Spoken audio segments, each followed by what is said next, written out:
वो बालक मुझे अपने बाणों के चक्र में फंसा गया। मैं ये अपमान सहन नहीं कर सकता। क्या करूंगा जीवित रह गए जब संसार के सामने शीश उठाकर चल भी नहीं सकता मैं। इसीलिए अब मैं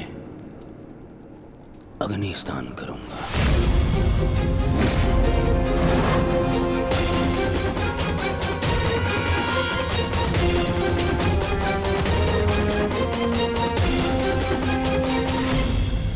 जो अग्नि यहाँ जल रही है उससे कहीं अधिक अग्नि तुम्हारे पिता के हृदय में जल रही है। क्या तुम अपने 5 भाइयों का बलिदान व्यर्थ जाने दोगे? क्या अपने पिता को दिया वचन भुला दोगे तुम?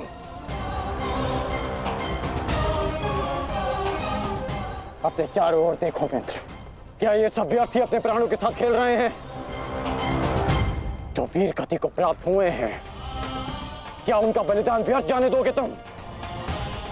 तुम्हारे अनुज, तुम्हारे मामाश्री, तुम्हारे गुरुदेव, ये सब तुम्हारे सम्मान, तुम्हारे अधिकार के लिए लड़ रहे हैं और तुम अपने कर्तव्य से मुंह मोड़ना चाहते हो।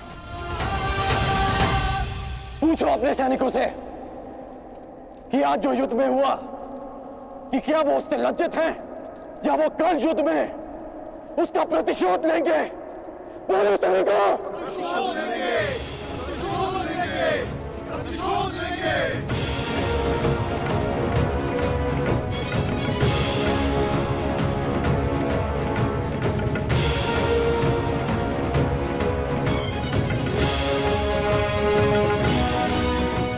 इन सैनिकों का सम्मान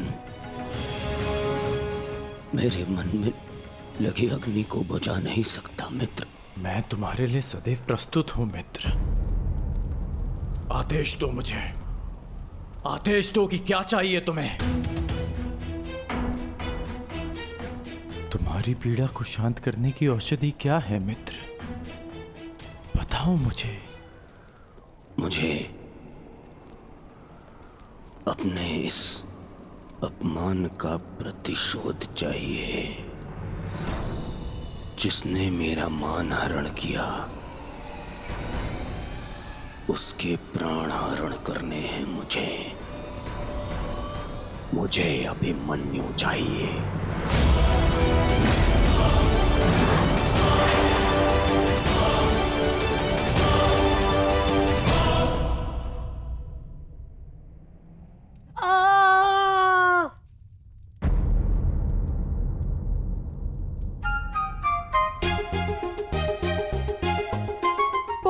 पीड़ा हो रही है ना इन्हें?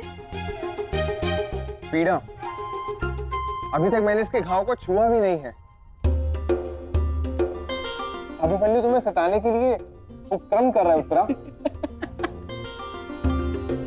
बहुत बुरे हैं आप। और तुम बहुत डरपोक। एक योद्धा की पत्नी के मन में इतना भय शोभा नहीं देता उत्तरा। ये घाव हमारे लिए आभूषण होते हैं।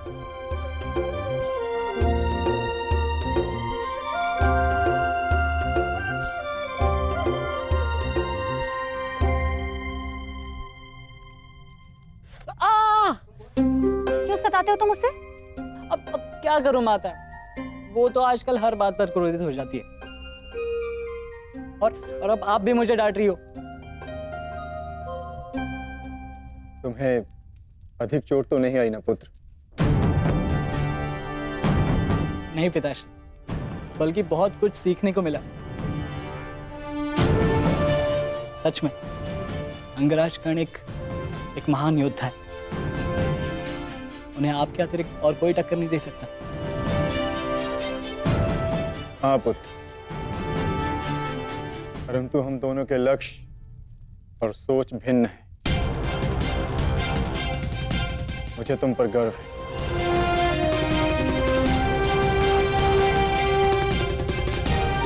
गर्व तो होना ही चाहिए। आज अभिमन्यु ने दुर्योधन को उचित उत्तर दिया।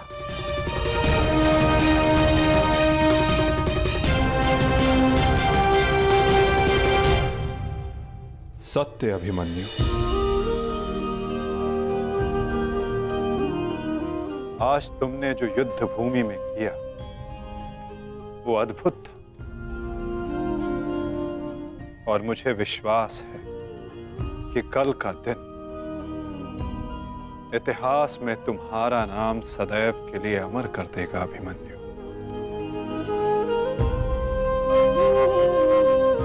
इतिहास से पूर्व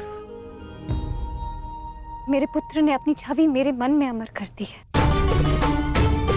14 वर्षों के पश्चात आज पहली बार मन को एक शीतलता पहुंची कि मेरे पुत्र ने मेरे साथ हुए अपमान और अत्याचार का भान उस दुर्योधन को करवाया। मेरी आत्मा को जैसे एक वस्त्र का संबल मिल गया। इसके लिए मैं सदैव के लिए अभिमन्यु की ऋणी रहूं। जीवन तो पल पल में है सखी, जिस पल को जी लो वही जीवन होता है। आज तुम प्रसन्न हो, जी लो सखी, आज का दिन जी लो। कल का दिन तो अभिमन्यु के जीवन का अंतिम दिन होना चाहिए, और स्मरण रहे, सरल मृत्यु नहीं देनी है उसे।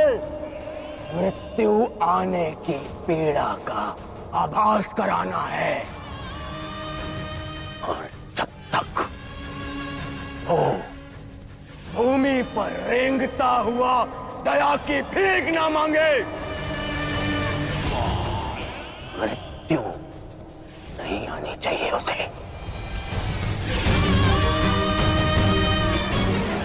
वो मृत्यु मांगेगा और मैं हर पल उसे मृत्यु और जीवन के बीच में झुलाऊंगा मैं उसे। असंभव युवराज, जब तक युद्ध भूमि में पांडव उपस्थित हैं तब तक अभिमन्यु तक पहुंचना असंभव होगा। वैसे भी उन्हें ज्ञात होगा कि आज आपके साथ जो हुआ उसका प्रतिशोध आप अवश्य लेंगे। इसी कारण अभिमन्यु तक पहुंचना इतना सरल नहीं होगा।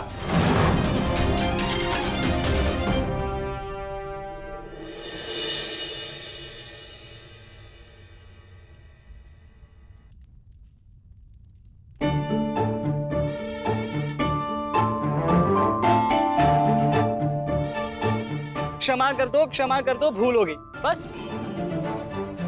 अच्छा, क्षमा भी कर दो। जिसने युवराज दुर्योधन का मस्तक झुका दिया वो आज तुम्हारे समक्ष सर झुकाए मना रहा है तुम्हें। देखो, किसी ने मुझे इस प्रकार सर झुकाए देख लिया ना तो मेरा बहुत उपहास उड़ाया जाएगा। पहले वचन दीजिए कि भविष्य में आप इस तरह मेरा उपहास नहीं बनाएंगे। आपको अनुमान भी है मैं कितनी भयभीत हो गई थी। अब इसमें भयभीत क्या होना उत्तरा? आप नहीं समझेंगे, मुझे आपसे बात ही नहीं करनी। तो ठीक है, मत बात करना, परंतु कल यदि लौटा नहीं ना तो पछताना नहीं कि दोबारा ऐसे मत बोलना आर्य। भाई खो चुकी हूँ, पति नहीं खो सकती। क्षत्रिय हूँ, अपने अधिकार लेना जानती हूँ। आपको लौटना होगा, क्योंकि इस बार केवल मैं नहीं, आपकी होने वाली संतान भी आपकी प्रतीक्षा करेगी।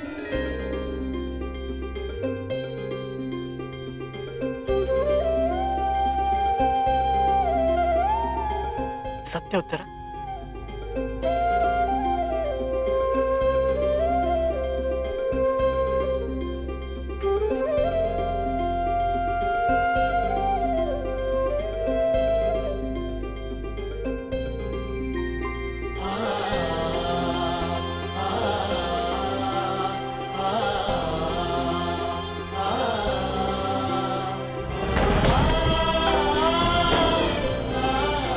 मैं तुम्हें वचन देता हूं उत्तरा, तुम और हमारी संतान सदा मुझ पर गर्वित रहेंगे।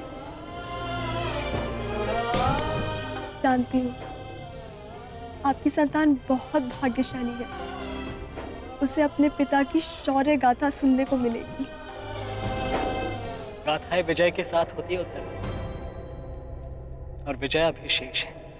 युद्ध शेष रहे या ना रहे, उस अभिमन्यु के प्राण शेष नहीं रहने चाहिए आचार्य। आप सेनापति तीरगत के वीर रेशु शर्मा, मध्य नरेश शैल्य, अश्वत्थामा अंगराज, इतने वीरों के होते हुए भी क्या एक बालक को बंदी बनाया नहीं जा सकता?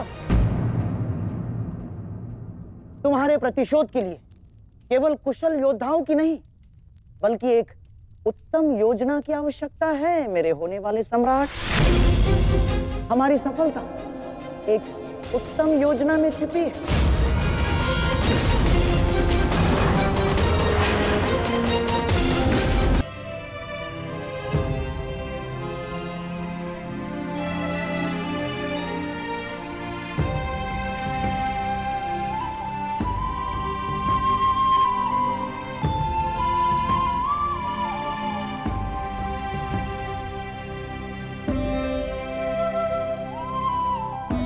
ऐसा क्या है जो आप चाहकर भी मुझसे नहीं कह पा रहे हैं सखा?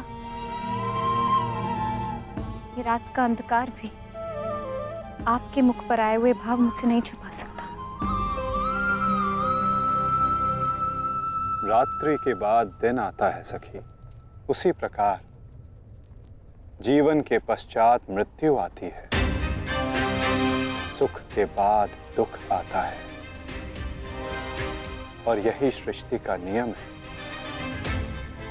हमें अपने जीवन में सबके लिए तत्पर रहना चाहिए सखी।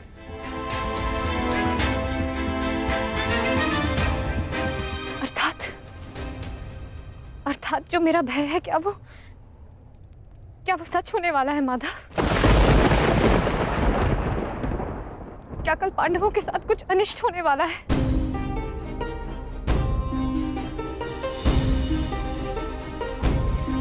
आप तो सब जानते हैं ना सखा। बताइए मुझे, बताइए मुझे।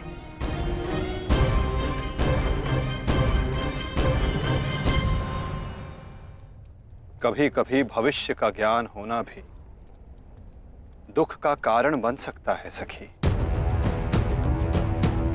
यदि समय के अनुसार मनुष्य को सत्य का ज्ञान हो तो वो स्वयं को संभाल सकता है। और आज तुम्हारी प्रसन्नता का दिन है सखी। आज तुम्हारे पुत्र ने तुम्हारे अपमान का प्रतिकार किया है। जाओ सखी, जाकर सो जाओ, क्योंकि जीवन की हर रात्रि सदैव सोने के लिए नहीं होती।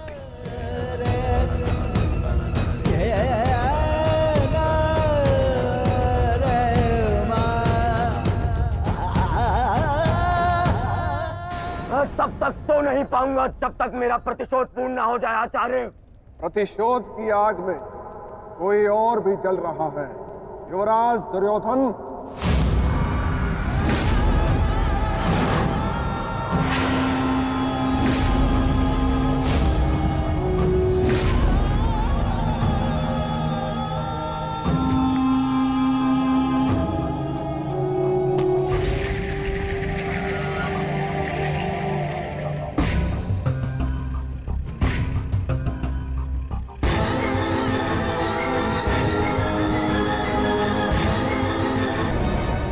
भूल को क्षमा किया जा सकता है, अपराध को नहीं।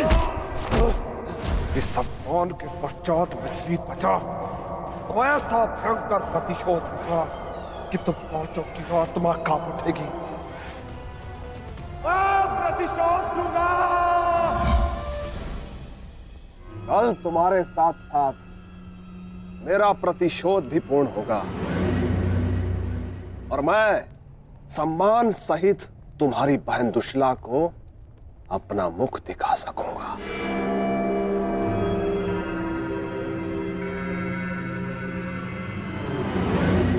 इतने समय आप कहाँ थे सिंधु नरेश।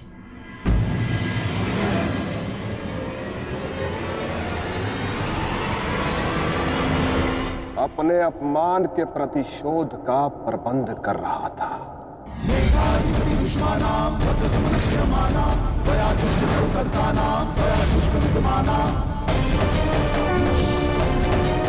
पुत्र जयद्रथ, मैं तुम्हारी तपस्या से प्रसन्न हूं। मांगो, क्या वर मांगते हो? महादेव, मुझे अपने प्रतिशोध का अवसर चाहिए। शपथ ली है मैंने, जब तक पांडवों के अपमान का प्रतिशोध नहीं लूंगा तब तक मुकुट धारण नहीं करूंगा। और वो दिन कल आएगा, कल आएगा वो दिन जब मैं पांडवों को ऐसी पीड़ा दूंगा कि वो जीवन भर नहीं भुला सकेंगे। महादेव का आशीर्वाद है मेरे साथ और मैं तुम्हारे साथ युवराज। तुम्हारी योजना और मेरा प्रतिशोध दोनों कल सफल होंगे।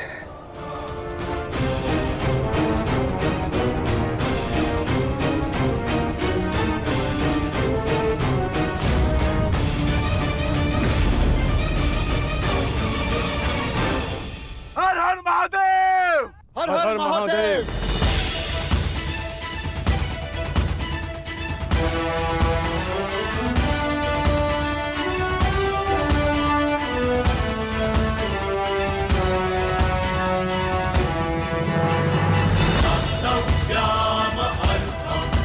सर्वोत्तम बनो पुत्र,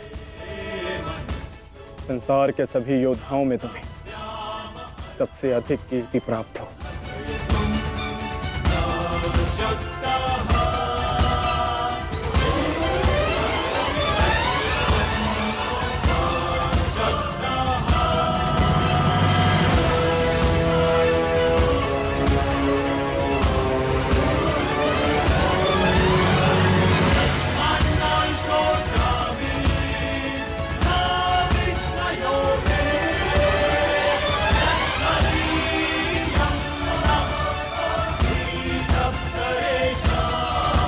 आशीर्वाद दीजिए मामा श्री कि मैं विजय श्री प्राप्त कर लूं।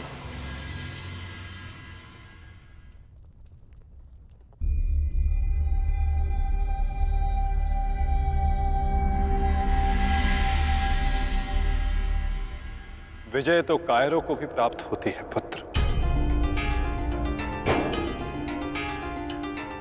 परंतु कीर्ति और यश केवल शूर वीरों का मुकुट बनती है।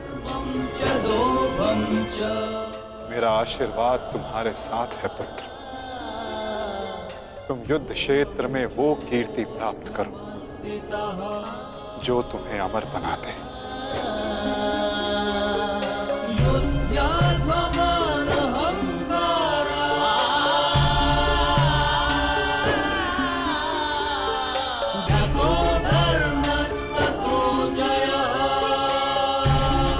तुम्हारे साथ है पुत्र। तुम युद्ध क्षेत्र में वो कीर्ति प्राप्त करो जो तुम्हें अमर बना दे।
क्या हुआ अंगराज?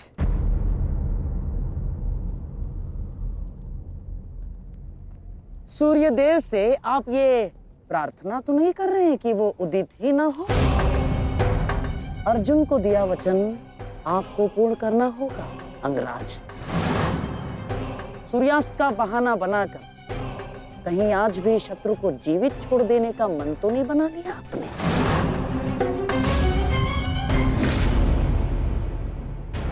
कभी कभी मौन रहने से प्राण बच जाते हैं।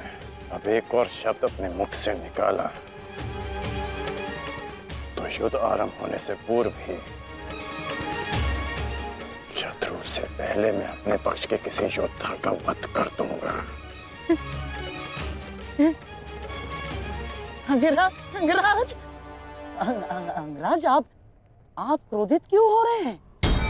मेरे कहने का तात्पर्य केवल ये है कि आपके पुत्र वृषसेन की मृत्यु तो स्मरण है ना आपको?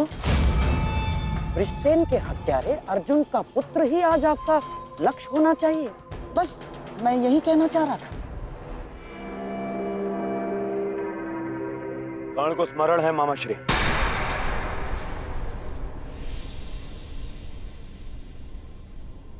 और मुझे भी।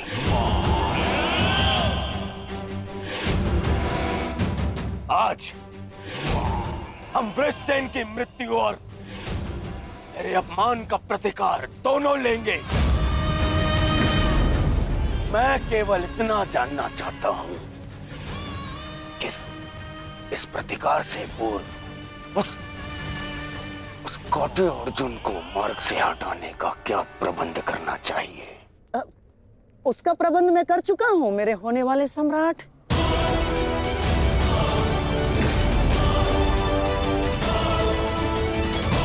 महाराज, त्रिगत नरेश सुशर्मा अवसर का लाभ उठाने के लिए एक विशाल सेना के साथ विराट पर आक्रमण करने जा रहे हैं।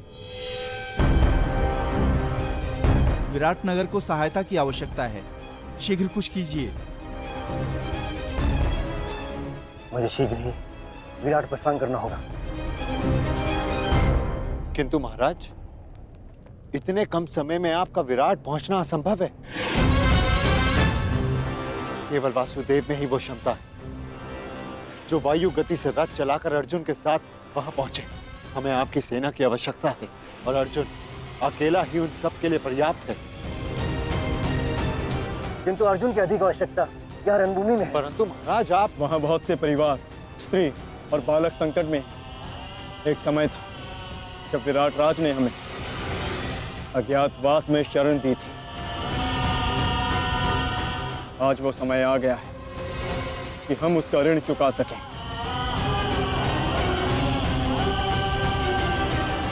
और फिर अभिमन्यु भी तो यहाँ है। मुझे इस पे पूर्ण विश्वास है। और मैं आपको विश्वास दिलाता हूँ पिताश्री कि युद्ध भूमि में आपकी कमी शत्रु को अनुभव नहीं होगी। जब आप सुशर्मा का नाश करेंगे तो आपके पुत्र की शौर्य की कीर्ति आपका स्वागत करेगी। चलिए माता, विराट की ओर प्रस्थान करें। जैसी रथी की इच्छा और जैसी महारथी की आकांक्षा।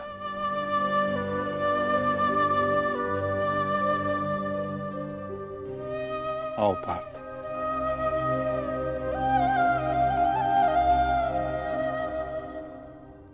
बधाई हो मेरे होने वाले सम्राट।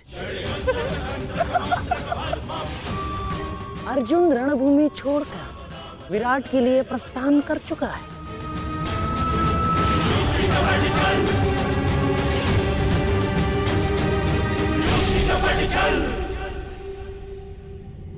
आचार्य द्रोण, समय आ चुका है। हमारी सेना को अपनी योजना अनुसार सज्ज कीजिए। किस प्रकार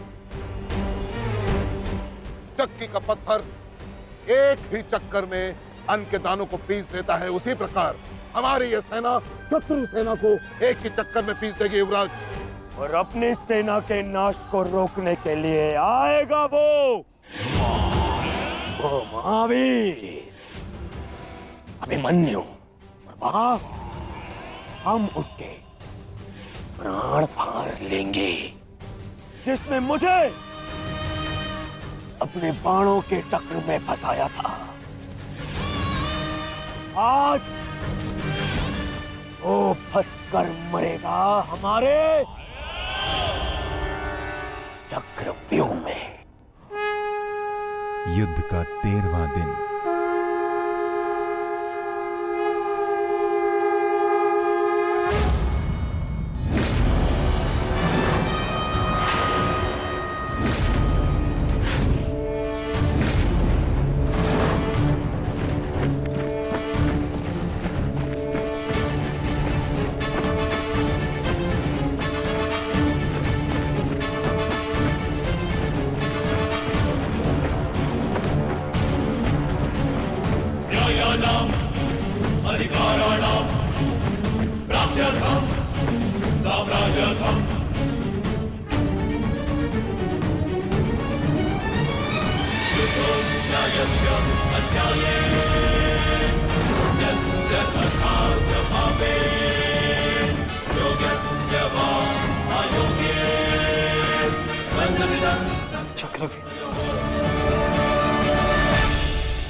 युधिष्ठिर, मैं कौरव सेनापति द्रोण चेतावनी देता हूं तुम्हें कि यदि तुम विजय प्राप्त करना चाहते हो तो इस व्यूह के भीतर आओ, और यदि तुम इस व्यूह को तोड़ने में सक्षम रहे तो हम अपनी पराजय स्वीकार कर लेंगे, और यदि नहीं तो तुम अपनी हार स्वीकार कर लेना। सुना तुमने?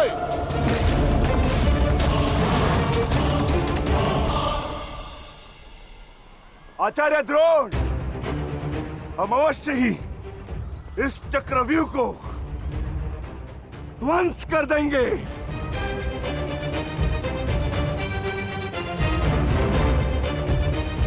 यह संभव है। चक्रव्यूह युद्ध का सबसे कठिन और सबसे विनाशकारी व्यूह है। इसका हल केवल अर्जुन के पास है। यह आचार्य द्रोण की योजना थी, इसीलिए अर्जुन को युद्ध भूमि से दूर किया गया।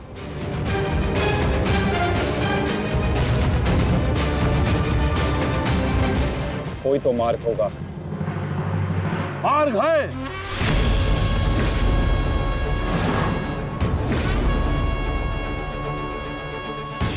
मैंने भी उसी आचार्य भारद्वाज से चक्रव्यूह भेदन सीखा है, जिस आचार्य भारद्वाज से उस द्रोण ने चक्रव्यूह की रचना सीखी।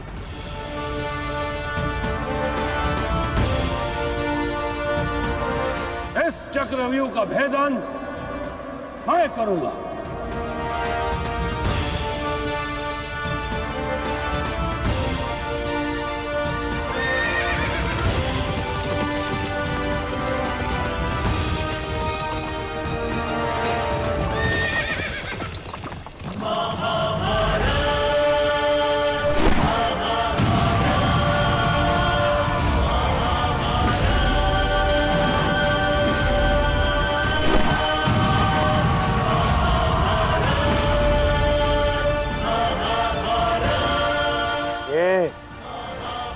क्या है आचार्य? पांचाल नरेश द्रुपद तो इस व्यूह को तिनके की तरह तोड़ते हुए आगे बढ़ रहे हैं। भूल गया मेघराज कि मैंने और इसी द्रुपद ने मेरे पिताश्री के आश्रम में इस चक्रव्यूह का अभ्यास किया था। तो अपने मित्र को रोकने के लिए कोई अस्त्र, कोई शस्त्र है आपके पास? अब तो केवल एक ही अस्त्र है और एक ही शस्त्र दुर्योधन। जयद्रथ!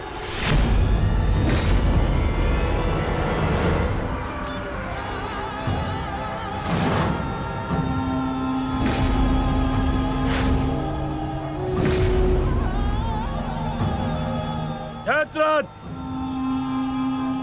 कदाचित द्रौपदी के पतियों द्वारा किया गया अपमान भूल गए हो तुम।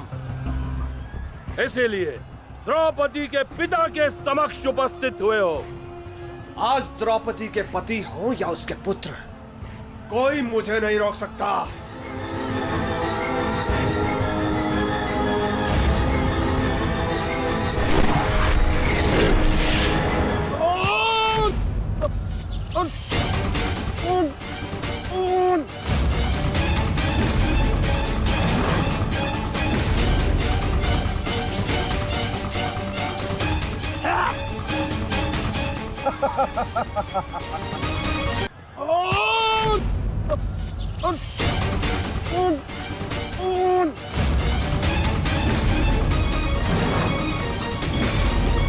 आगे बढ़ो पांडवों, अन्यथा अपनी सेना का विनाश देखो।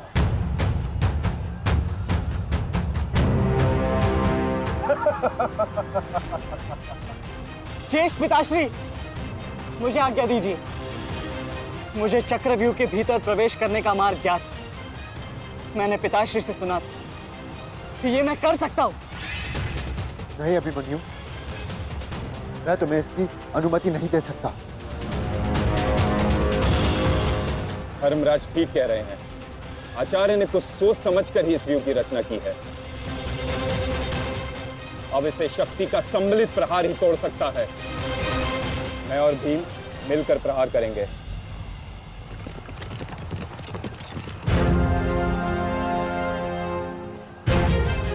देखिए ने मामा श्री,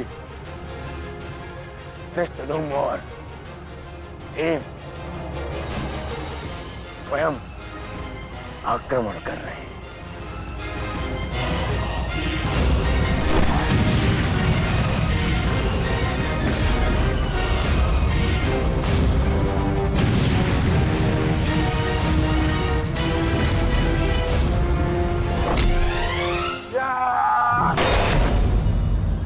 आज इनके हरेक प्रहार का उत्तर है जयद्रथ।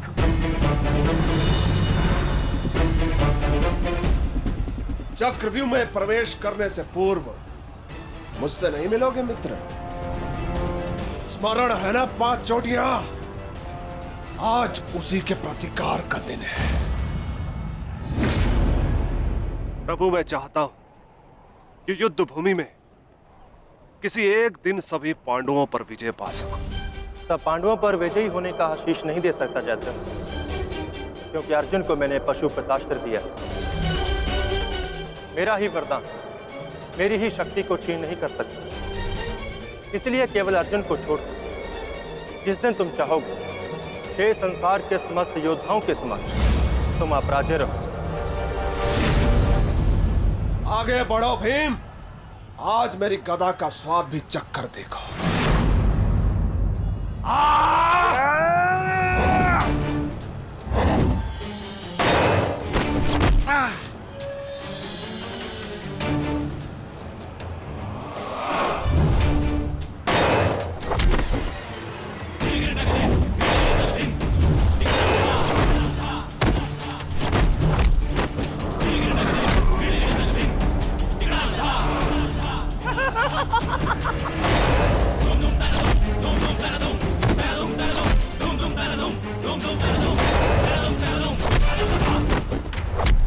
मारो से।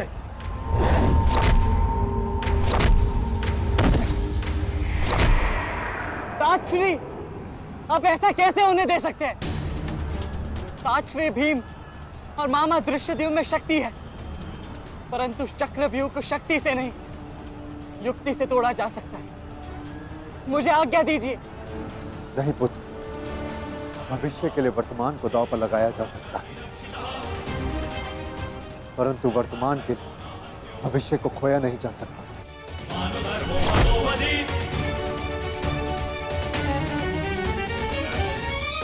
और मामा धृष्टद्युम्न में शक्ति है, परंतु चक्रव्यूह को शक्ति से नहीं, युक्ति से तोड़ा जा सकता है। मुझे आज्ञा दीजिए। नहीं पुत्र, भविष्य के लिए वर्तमान को दांव पर लगाया जा सकता है, परंतु वर्तमान के लिए भविष्य को खोया नहीं जा सकता। एक दाव लगाने के दोष के कारण मैं आज इस महायुद्ध में खड़ा हूं। मैं दूसरा दाव नहीं लगा सकता अभिमन्यु। परंतु आज यदि चक्रव्यूह को तोड़ा ना गया तो हम ना केवल हार जाएंगे बल्कि मेरे पिताश्री का सर भी झुक जाएगा। आपने वो दाव लगाकर सर झुकाया था और मैं ये दाव खेलूंगा अपने पिताश्री का सर ऊंचा रखने के लिए। मैंने उन्हें वचन दिया था कि युद्ध भूमि में शत्रु को उनकी कमी अनुभव नहीं होगी और मुझे शत्रुओं को वीर अर्जुन के रक्त का तेज दिखाना है। इसीलिए आज्ञा दीजिए ताजी, और फिर मैं अकेला कहाँ हूं? चक्रव्यूह में मेरे प्रवेश करते ही आप भी मेरे पीछे पीछे अंदर आ जाइए। मैं मार्ग बनाऊंगा और आप चक्रव्यूह को ध्वंस कीजिएगा। सोचिए मत, समय नहीं है ताजश्री। आशीर्वाद दीजिए।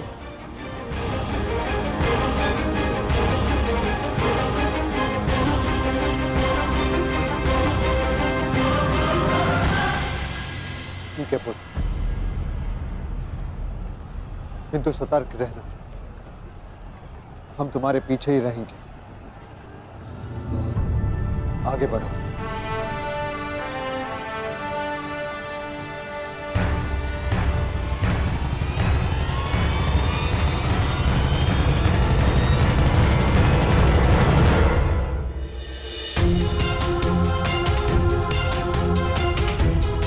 जाओ सर, जाकर सो जाओ, क्योंकि जीवन की हर रात्रि सदैव सोने के लिए नहीं होती।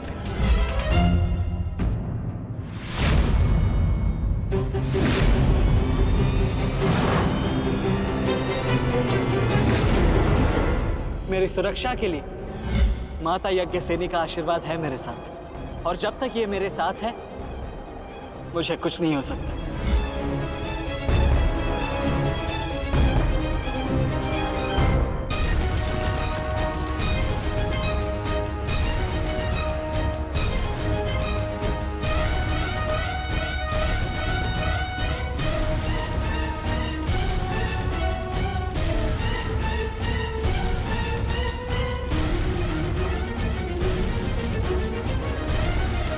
क्या हुआ माता?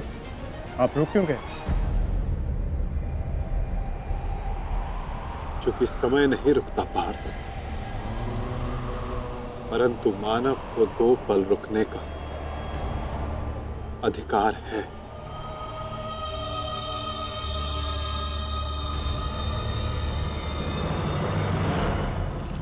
फूलेगा, उसे देखकर आपको सुख मिलेगा, और यदि आपने उस बीज को कीचड़ में डाला तो क्या वो उगेगा? क्या उसका जन्म होगा? नहीं, वो कीचड़ में सड़कर अपना अस्तित्व खो देगा और कीचड़ का अंश बन जाएगा। और यही नियति ज्ञान, मान, दान और उपकार की भी होती है। सुपुत्र को दिया गया ज्ञान, उस पर किया गया उपकार फलेगा, आपको सुख देगा, अपनी श्रृंखला बनाएगा। और कुपुत्र को दिया गया ज्ञान, उस पर किया गया उपकार कीचड़ में डाले गए बीज के समान है, जो अपना अस्तित्व खो देगा।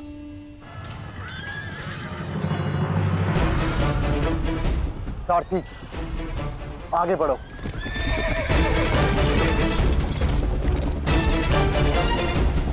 अभिमन्यु के द्वार तोड़ते ही हमें उसमें प्रवेश करना है।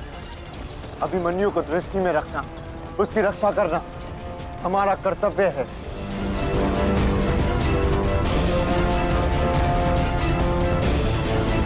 आ बालक, आ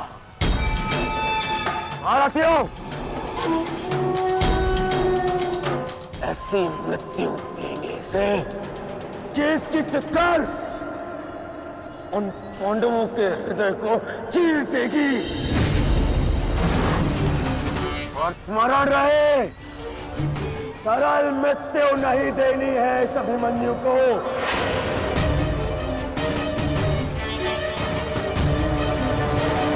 नहीं देनी है ऐसे सरल मृत्यु।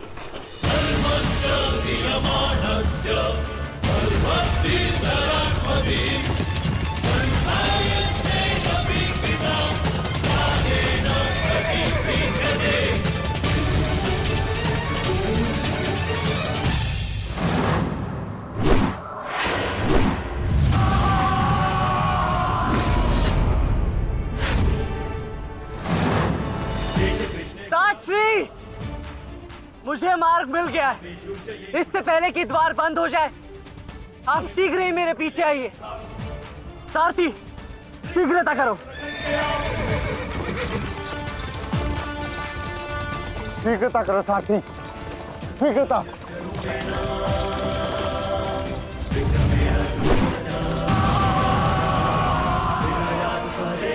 उत्तम अभिमन्यु, उत्तम।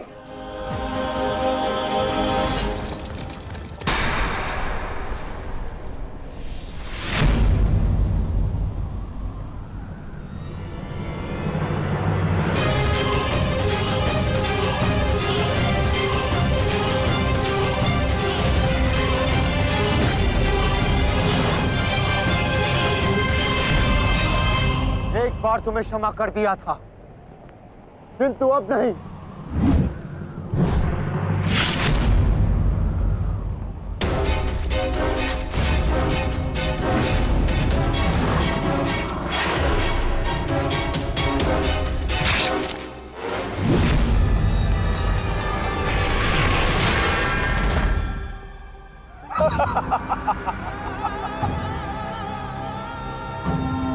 एक बार अपमानित हो चुका हूं, इस बार तुम्हारी बारी है पांडवों। महादेव का वरदान सफल रहा। आज इस युद्ध भूमि में केवल मेरा शासन होगा, मेरा। केवल अर्जुन के अतिरिक्त कोई मुझसे जीत नहीं पाएगा पांडवों। और आज सिर्फ एक ही मृत्यु होगी।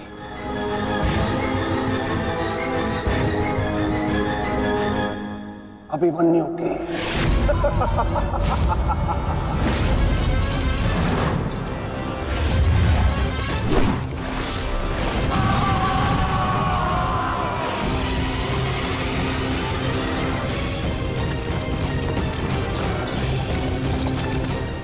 एक चक्रव्यूह तुम्हें पराजित करने के लिए नहीं है मूर्खों। ये तो उस अपमान का प्रतिकार था जो कल अभिमन्यु ने युवराज दुर्योधन के साथ किया था। उसने दुर्योधन का मान हरण किया था और आज वो उसके प्राण हरण करेगा।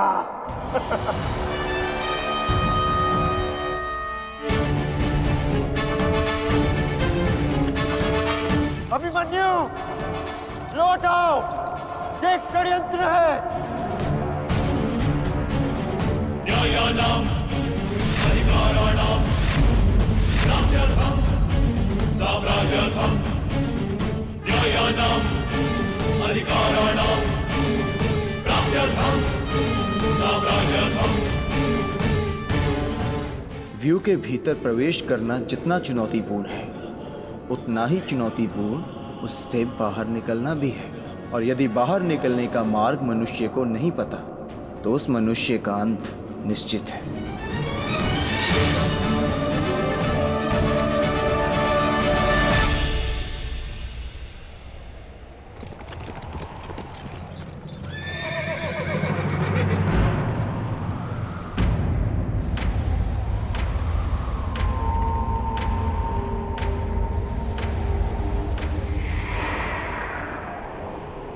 आगे बढ़िए माधव, शत्रु समक्ष है। आपात, ठीक कहा तुमने। एक योद्धा के लिए आगे बढ़ने के अतिरिक्त और कोई मार्ग नहीं। वापस आओ अभिमन्यु, लौट आओ, व्यू में प्रवेश मत करो।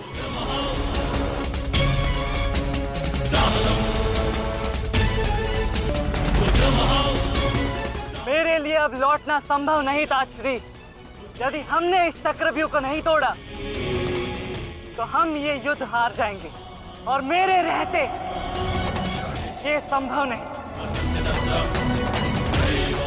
समझने का प्रयत्न करो पुत्र। ये सब तुम्हें घेर कर तुम्हारे प्राण लेना चाहते हैं। लौट आओ अभिमन्यु, लौट आओ।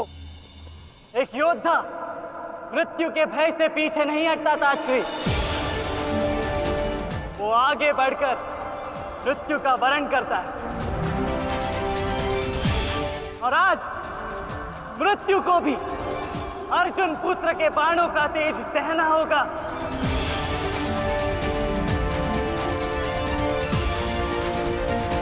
मैं इस चक्रव्यूह में आया हूं ताकि पांडवों का सर गर्व से उठा रहे। और विश्वास कीजिए ताजश्री, यदि मेरा सर भी कट जाए तब भी आपका सर गर्व से उठा रहेगा।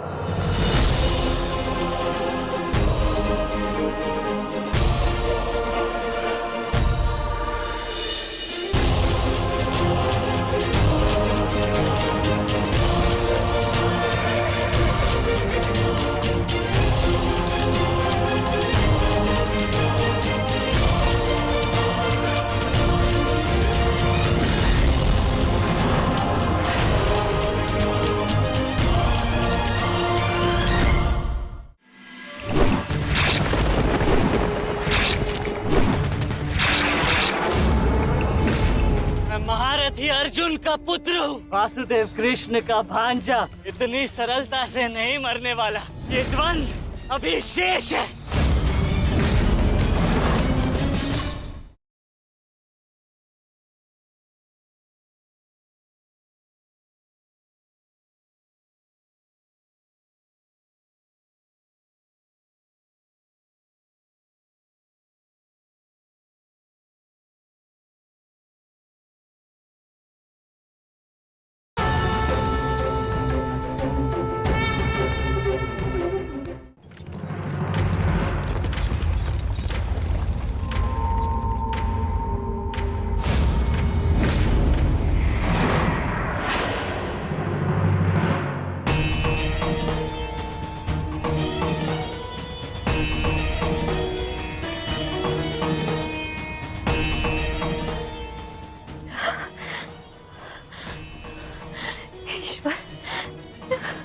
ईश्वर मेरे पुत्र की रक्षा करना।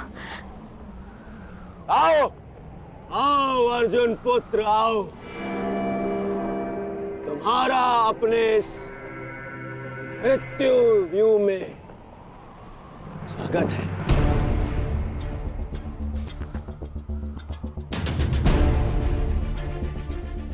एक वीर योद्धा से सुना था मैं, हे मृत्यु, तैयार यदि तू आने को प्रसन्न मुखा। द्वार खुला है तेरा स्वागत, प्रसन्न मुखा।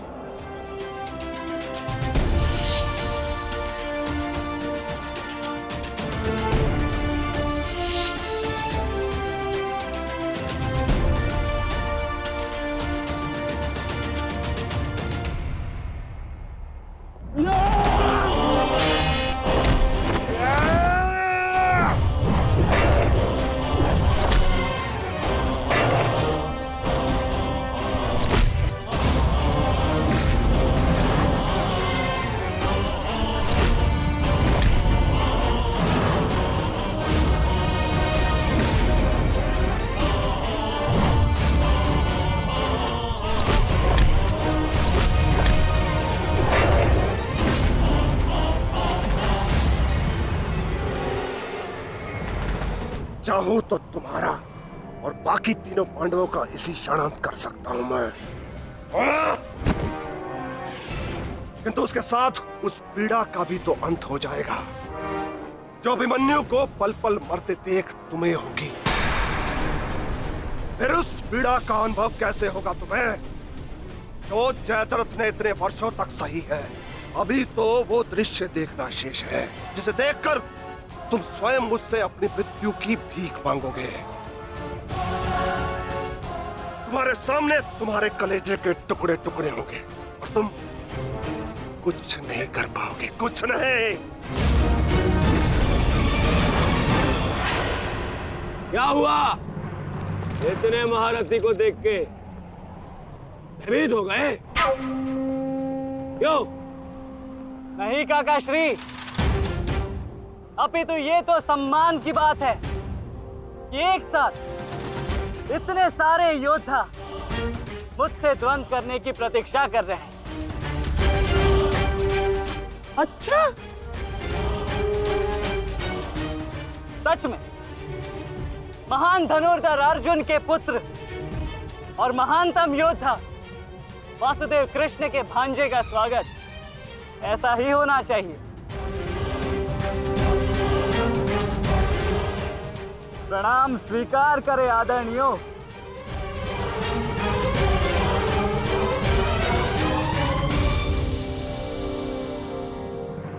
अपनी सीमा में रहो बालक।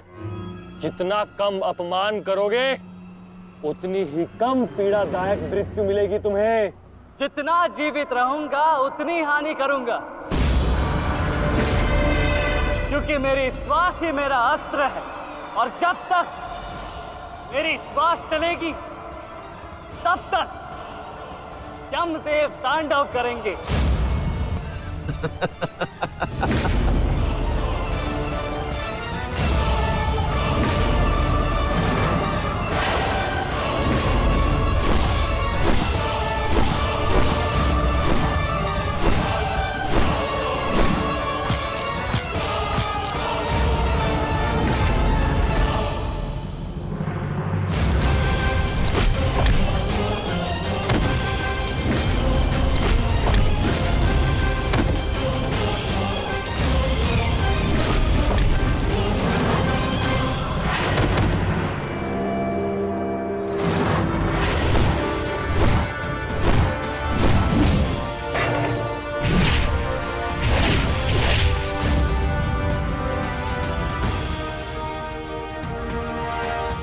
कुछ स्मरण हुआ काका श्री?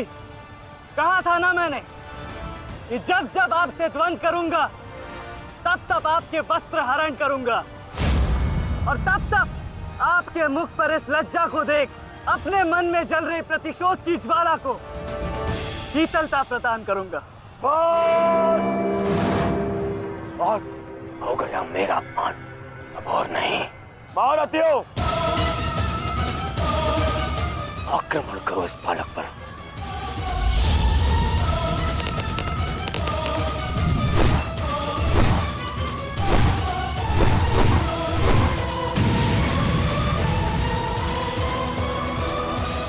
एक क्या रहे, अपने धर्म का पालन कीजिए, मेरा प्रतिशोध लीजिए, आक्रमण कीजिए आचार्य।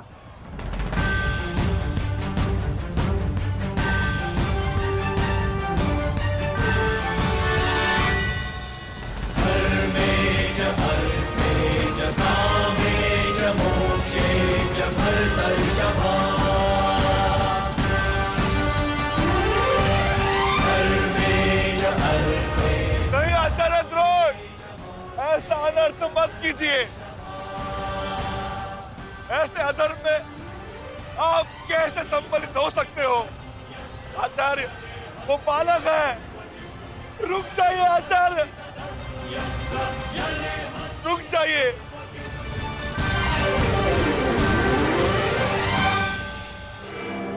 अपना दिया वचन स्मरण है ना पिताश्री? इस बालक की शक्ति इस रथ में है जो इसे सुरक्षित की हुई है। आचार्य, इस बालक को रथ विहीन कीजिए।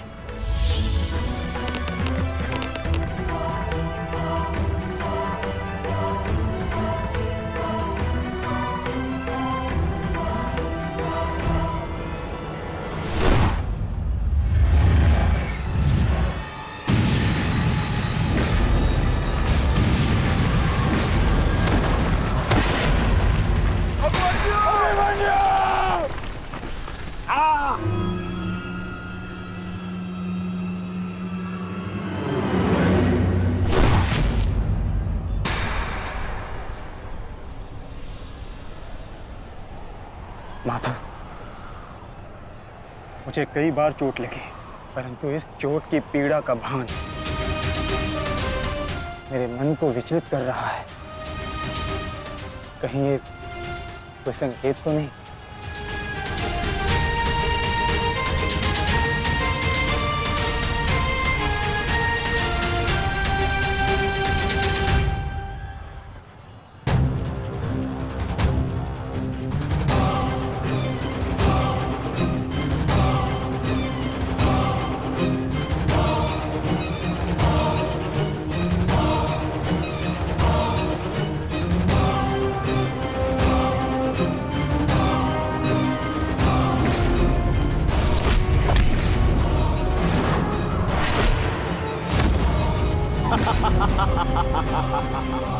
दुर्योधन, केवल आचार्य द्रोण को अपना वचन ज्ञात कराने से क्या होगा? इतने अपमान के पश्चात भी अंगराज कर्ण तो जो के त्यों खड़े हैं। क्या इनका इस युद्ध के प्रति कोई कर्तव्य नहीं? मैं केवल नियम का पालन कर रहा हूं गांधार नरेश। नियम और नीति कहती है कि एक योद्धा के साथ केवल एक ही योद्धा युद्ध कर सकता है, और तुरंत के लिए अभिमन्यु युद्ध के लिए किसको चुनेगा वो उसका अधिकार है। नहीं मित्र, ये विकल्प लेने का समय नहीं है, अंत करो इसका। नहीं मित्र, हमें ये युद्ध जीतने के लिए अनीति का सहारा लेने की आवश्यकता नहीं है। नीति सिखाते सिखाते प्रपितामह शर्षैया पर चले गए। यदि इन्हें नीति का ज्ञान होता तो आज ये युद्ध संभव ही ना होता। अभिमन्यु, तुम्हें विकल्प चुनना होगा।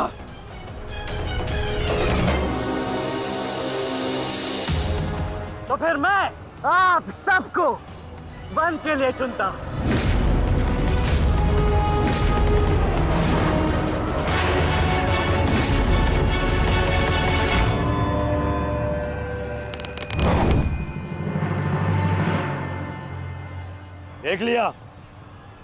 देख लिया इसने अपना विकल्प चुन लिया।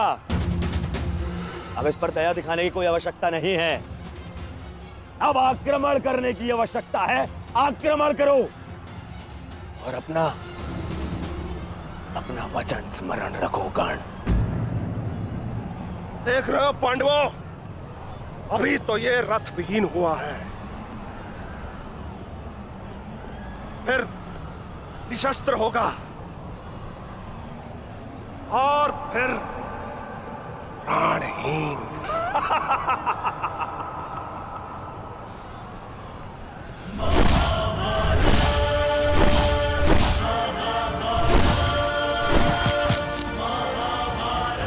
ये क्या कर रहे हो? धनुष विहीन करो इसे।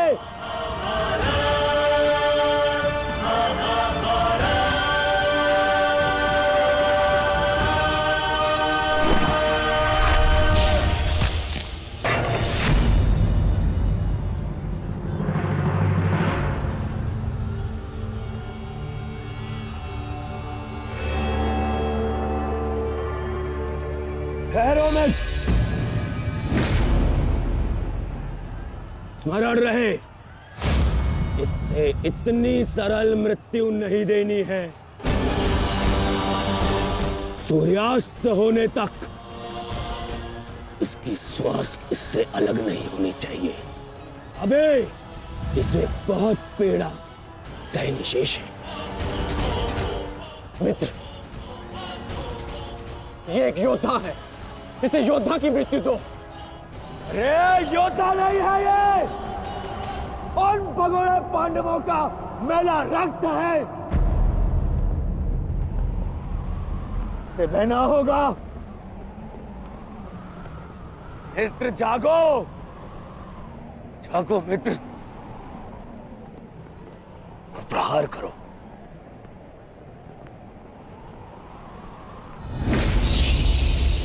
नहीं, नहीं अंगराज, ऐसा मत करो, ये अधर्म है।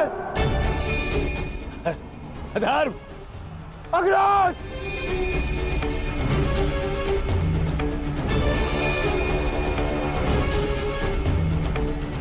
कौन?